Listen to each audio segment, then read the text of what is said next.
அதுக்கப்புறமா என்னென்னு பார்க்கலாம். இப்போ பார்த்தீங்கன்னா, நம்ம சாரதாம்மா வந்து எல்லாத்தையும் வந்து குழந்தைய கூட்டிகிட்டு போகிறாங்க இல்லையா? அப்போ வந்து பார்த்தீங்கன்னா, அம்மு வந்து எல்லார்கிட்டயும் போயிட்டு வரேன்னு சொல்லும்போது, விஜய் தான் வந்து அனுப்பி வைக்க ஒத்துக்கினாரு அப்படின்னு தெரிஞ்சதும், அம்மு பார்த்தீங்கன்னா, அவங்க அப்பா கிட்ட ரொம்பவே பாசமா வந்து, "எனக்கு உங்க மேல எந்த கோவமும் இல்லப்பா. ஐ லவ் யூப்பா. நீங்க தான் என்னோட ஹீரோ" அப்படின்னு சொல்லிட்டு கிஸ்லாம் பண்ணிட்டு, அம்மு வந்து அங்கேருந்து கிளம்புறாங்க. உடனே விஜயும் பார்த்தீங்கன்னா, ரொம்ப சந்தோஷமா அம்முவ வந்து கிஸ்லாம் பண்ணிட்டு அனுப்பிச்சு வைக்கிறாங்க. நானே இட்டுன்னு வந்து விடட்டுமா? அப்படின்ற மாரிலாம் கேட்குறாரு. அப்போ பார்த்தீங்கன்னா, நாங்க வெளிய ஆட்டோ வெயிட் பண்ணிட்டுருக்கேன். நாங்க போறோம் அப்படின்ற மாரி சாரதாம்மா சொல்றாங்க. இப்போ அம்முவ கூட்டிட்டு போயிடுறாங்க இல்லையா? அதுக்கப்புறம் பார்த்தீங்கன்னா, இன்னொரு சைடு வந்து அம்முவ பார்த்ததும் வந்து யமுனா எல்லாரும் நர்மதா எல்லாருக்குமே ரொம்பவே சந்தோஷமா இருக்கு. உடனே குட்டி அம்மு இருக்காங்க இல்லையா? குட்டி காவேரி அவங்க பார்த்தீங்கன்னா, யாழினி கூட வந்து விளையாடுறதுக்கு போயிடுறாங்க. "உனக்காக நான் நெறைய டாய்ஸ்லாம் எடுத்துட்டு வந்திருக்கேன். வா விளையாடலாம்" அப்படின்னு சொல்லிட்டு கூப்பிட்டுட்டு போயிடுறாங்க. இங்க நம்ம சாரதாம்மா கிட்ட நிவின் எல்லாரும் கேட்குறாங்க. யமுனா, நிவின் எல்லாரும், "எப்படி விஜய் வந்து அனுப்புனாரு குழந்தைய?" அப்படின்னு சொல்லிட்டு. அவர் ஃபர்ஸ்ட்டு அனுப்ப மாட்டேன்னு தான் சொன்னாரு. அதுக்கப்புறம் தான் அனுப்புனாரு. ரொம்ப பெரிய போராட்டமா ஆயிடுச்சு அப்படின்ற மாரி சொல்றாங்க. அது மட்டும் இல்லாம கங்கா என்ன சொல்றாங்கன்னா, "எனக்கே தெரியாது. அம்மா திடீர்னு பார்த்தீங்கன்னா, குழந்தைய 2, 3 நாள் அனுப்பி வைக்க சொல்லி திடீர்னு கேட்டுட்டாங்க" அப்படின்ற மாரி கங்காவும் சொல்றாங்க. உடனே சாரதாம்மா என்ன சொல்றாங்கன்னா, "2, 3 நாள் நான் கேட்டேன். குழந்தைங்க வந்தோனே எவ்வளோ சந்தோஷமா இருக்கா. இந்த குழந்தைய போய் வீட்ல அடைச்சு வைக்கணுமா?" அப்படின்னு சொல்லிட்டு. ஆனா வந்து விஜய் மாப்பிள்ளை வந்து 1 நாள் தான் டைம் குடுத்துருக்காரு. அப்புறம் வந்து அவர் கூட்டு போயிடுவாரு அப்படின்ற விஷயத்த சொல்றாங்க. ஓகே. இதுவரைக்கும் மாமா ஒத்துக்கினதே பெரிய விஷயம் தானே அப்படின்னு சொல்லி யமுனாலாம் பேசிட்டு இருக்காங்க. அதுக்கப்புறம் பார்த்தீங்கன்னா, சாப்பிட கூப்பிடுறாங்க. சாப்பிட்டுட்டு இருக்கும்போது பார்த்தீங்கன்னா, குட்டி அம்முக்கு வந்து சாரதாம்மா ஊட்டி விடுறாங்க. ஊட்டி விட்டு எல்லாரும் சந்தோஷமா சாப்பிட்டுட்டு இருக்கும்போது, அம்முவும் ரொம்பவே சந்தோஷப்படுறாங்க. சாரதாம்மா கிட்ட ஊட்டிக்கிறாங்க. அப்ப சாரதாம்மா மனசுல என்ன நினைக்கிறாங்கன்னா, "நீ எப்பவும் போல இந்த வீட்ல இருக்கணும். நீ சந்தோஷமா இருக்கணும்னா, உனக்காக நான் என்ன வேணாலும் பண்ணுவேன்." அப்படின்ற மாரி யோசிச்சுக்கிட்டு, "நான் இப்போ ஒரு காரியம் பண்ண போறேன். அதுவும் உனக்காக தான்." அப்படின்ற மாரி சாரதாம்மா மனசுக்குள்ளே யோசிச்சுக்கிட்டு, நிவின வந்து கூப்பிடுறாங்க. "நம்ம ஒரு இடத்துக்கு போலாம் மாப்ள வரீங்களா?" அப்படின்னு சொல்லிட்டு. நிவின் வந்து எங்கன்னு கேட்குறாரு. "நான் சொல்றேன் நீங்க வாங்கன்னு" சொல்லி நிவின கூட்டிட்டு சாரதாம்மா கிளம்புறாங்க. அதுக்கு நடுவுல பார்த்தீங்கன்னா, நம்ப ஸ்கூல்ல காட்டுறாங்க. ஸ்கூல்ல வந்து காவேரி ஒர்க் பண்ணிட்டு இருக்காங்க. அப்ப ஆப்சென்ட் ஆன பேர் லிஸ்ட்லாம் கேட்கும்போது, காவேரி வந்து 2, 3 நாளா வரல அப்படின்ற விஷயத்த கிளாஸ் டீச்சர்லாம் வந்து காவேரி கிட்ட கேட்குறாங்க. பிரின்சிபல் கிட்ட காவேரி போய் பேசுறாங்க. இந்த மாரி அவங்க அப்பா கிட்ட நான் கேட்டேன். ஸ்கூல் மாத்த போறேன்னு சொல்றாரு. நீங்க வந்து நம்ம தரப்புல வந்து பேசி பாருங்க. ஸ்கூல்லாம் மாத்த வேணாம்னு கொஞ்சம் சொல்லுங்க. நீங்க சொன்னா அவங்க அப்பா கேட்கறதுக்கு சான்சஸ் இருக்கு அப்படின்னு சொல்லி காவேரி பிரின்சிபல் கிட்ட பேசுறாங்க. காவேரி பேச்ச கேட்டுட்டு பிரின்சிபல் பார்த்தீங்கன்னா, விஜய்க்கு கால் பண்ணி கேட்குறாங்க. "என்ன நீங்க குழந்தைய 3 நாளா அனுப்பி வைக்கல?" அப்படின்னு சொல்லிட்டு. "நானே உங்ககிட்ட அத பத்தி பேசணும்னு இருந்தேன். பர்சனல் விஷயத்துக்காக நான் டிசி வாங்குறேன்." அப்படின்ற மாரி கேட்குறாங்க. பிரின்சிபலும் பார்த்தீங்கன்னா, "இந்த வருஷம் விட்டுட்டு அடுத்த வருஷம் கூட நீங்க டிசி வாங்கலாம். குழந்தை படிப்பு பாதிக்கும்." அப்படின்னு சொல்லி காவேரிக்காக பார்த்தீங்கன்னா, விஜய் கிட்ட பேசி பார்க்குறாங்க. இருந்தாலும் விஜய் பார்த்தீங்கன்னா, ஸ்ட்ராங்கா இருக்காரு. "இல்ல நாங்க வேற ஸ்கூல்ல தான் சேர்க்க போறோம்." அப்படின்ற மாரி அவர் ஸ்ட்ராங்கா இருக்காரு. இத கேட்டதும் பிரின்சிபல் பார்த்தீங்கன்னா, நம்ம காவேரி கிட்ட, "சாரி காவேரி, இப்போ இதுதான் நிலவரம். இப்போ வந்து நம்ம எவ்வளோ சொன்னாலும் அவரு கேட்க மாட்டாரு. அவரு வந்து வேற ஸ்கூல்ல மாத்துறதுக்கு ரெடியா இருக்காரு." அப்படின்னு சொன்ன உடனே காவேரி வந்து ஒரு பக்கம் ஃபீல் பண்ணிட்டு இருக்காங்க.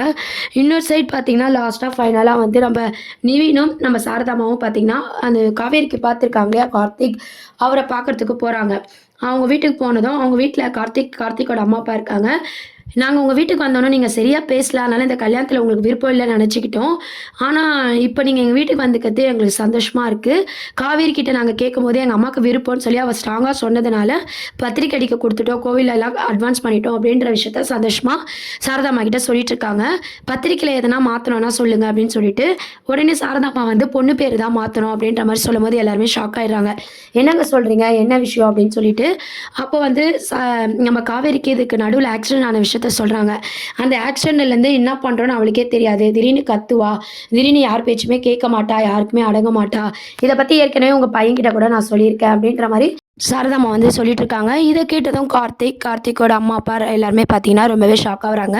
"என்னங்க சொல்றீங்க?" அப்படின்னு சொல்லிட்டு. "பெத்த அம்மா பேச்சே கேட்கல. வரப்போற மாப்பிள்ளை பேச்சு, மாமியார், மாமனார் பேச்செல்லாம் எப்படி என் பொண்ணு கேட்பா? யோசிச்சு முடிவு எடுத்துக்கோங்க. அவள கல்யாணம் பண்ணிக்கணுமா?" அப்படின்னு சொல்லிட்டு அப்படின்ற மாரி சாரதாம்மா பேசுறாங்க. "முடிவு வந்து உங்க கையில தான் இருக்கு. அதனால தான் இந்த தம்பி வாழ்க்கைய மனசுல வச்சுக்கிட்டு தான், நீங்க என் வீட்டுக்கு வரும்போது நான் அப்படிலாம் பேசினேன். அப்படி பிடிக்காத மாரி நடந்துக்கிட்டேன்." அப்படின்ற விஷயத்தெல்லாம் வந்து சாரதாம்மா சொன்னதும் வந்து கார்த்திக் அம்மா, அப்பா ரொம்பவே ஷாக் ஆகுறாங்க.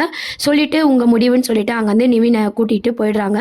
நிவின் வெளிய வந்ததும் பார்த்தீங்கன்னா, "என்ன அத்த சரவெடி மாரி இப்படி பண்ணிட்டீங்க?" அப்படின்னு சொல்லிட்டு, "எல்லாத்தையும் டக்கு டக்குன்னு போட்டு உடைச்சுட்டீங்க." அப்படின்னு சொல்லி கேட்குறாரு. "என் பொண்ணு வாழ்க்கைக்கு நான் வேற என்ன தம்பி பண்றது?" அப்படின்ற மாரி சொல்றாங்க. "விஜய் கூட காவேரி சேரணும். அம்மு, காவேரி, விஜய் 3 பேரும் சந்தோஷமா இருக்கணும். அதுக்கு தான் நான் இப்படிலாம் பண்ணிட்டுருக்கேன். என் பொண்ண பத்தி எல்லா இடத்துலயும் நான் இப்படி சொல்றது எனக்கே கஷ்டமா தான் இருக்கு. என்ன பண்றது? எல்லாம் அவ நல்லதுக்கு தானே." அப்படின்னு சொல்லிட்டு நிவின் கிட்ட சொல்லிட்டு இருக்கும்போது நிவின் என்ன சொல்கிறாருன்னா, இதெல்லாம் காவேரிக்கு தெரிஞ்சதுன்னா என்ன ஆகும் தெரியுமா அப்படின்ற மாதிரி நிவின் கேட்குறாங்க. இப்படி பேசிகிட்டு இருக்கும்போதே நிவின் வந்து ஒரு மாதிரி ஃபீல் பண்ணிட்டு இருக்காங்க. சாரதாமாவும் ஒரு மாதிரி ஃபீல் பண்ணிட்டு இருக்காங்க. அதோட இன்னைக்கான எபிசோட் முடிச்சிருப்பாங்க. ஓவரால் பார்த்தீங்கன்னா நம்ம அம்முவை வந்து நம்ம விஜய்க்கு வந்து முத்தெல்லாம் கொடுத்துட்டு சாரதாமா வீட்டுக்கு கிளம்புறாங்க. அங்கே ரொம்பவே சந்தோஷமாக இருக்காங்க. அம்முக்காக எதனா பண்ணணும்னு சொல்லி சாரதாமா வந்து கார்த்திக் வீட்டில் வந்து பேசுகிறாங்க. இதுக்கு நடுவில் காவேரி வந்து பிரின்சிபல் கிட்ட ஸ்கூல் மாற்றக்கூடாது, அம்மு வந்து போகக்கூடாது அப்படின்ற மாதிரி பேசி பார்க்க சொல்கிறாங்க. இந்த மாதிரியான ஒரு ட்ராக்கை தான் இன்றைக்கி எபிசோடாக கொண்டு வந்தாங்க.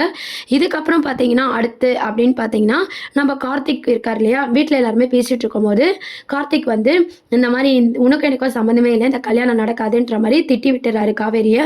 காவேரிக்கு ஒன்றுமே புரியல, என்ன ஆச்சு அப்படின்னு சொல்லி கேட்கும்போது எதுவுமே சொல்லாமல் கார்த்திக் அங்கேருந்து போயிடுறாங்க.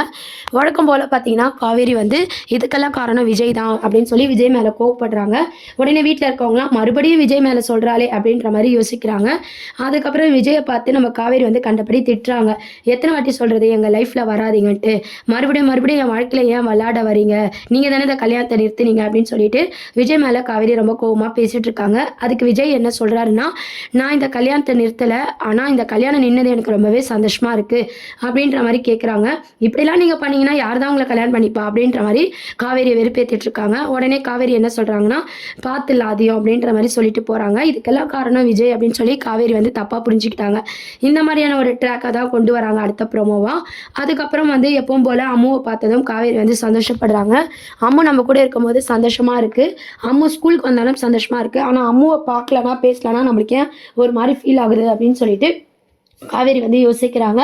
அது மட்டும் இல்லாமல் எதுக்காக விஜய் வந்து டைரியில் அவங்க ஒய்ஃபை எந்த அளவுக்கு அவர் நேசிக்கிறாரு, ஒய்ஃப் இடத்துல யாரையும் நினச்சி பார்க்க மாட்டேன்னு சொல்கிறாரு, ஆனால் நான் யாரையும் கல்யாணம் பண்ணிக்கூடாதுன்னு அவர் ஏன் நினைக்கிறாரு, அந்த அளவுக்கு அவருக்கு என்ன என் மேலே இது அப்படின்னு சொல்லிட்டு அந்த டைரியை படிக்கணும் அப்படின்ற மாதிரி வந்து யோசிச்சுட்டு பார்த்தீங்கன்னா அந்த டைரியை படிக்கணும்னு சொல்லி அந்த டைரியை முழுக்க வந்து படிச்சுட்ருக்காங்க.